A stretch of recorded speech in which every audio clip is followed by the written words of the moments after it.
Assalamu alaikum. How are you all? I hope you are all fine today. Our subject is English and today's topic is in words. Look at the pictures and write in words. First, look this picture. This is pin. Now write the spelling P-I-N,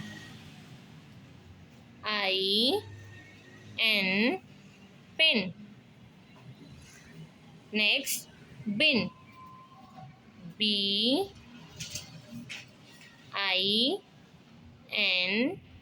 bin. Third is win.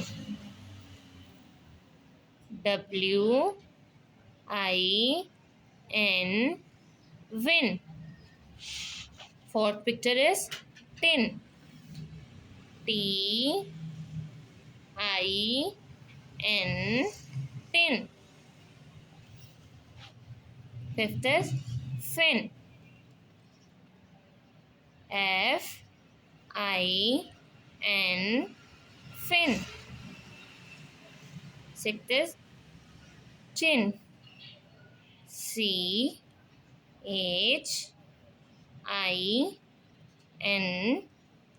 chin.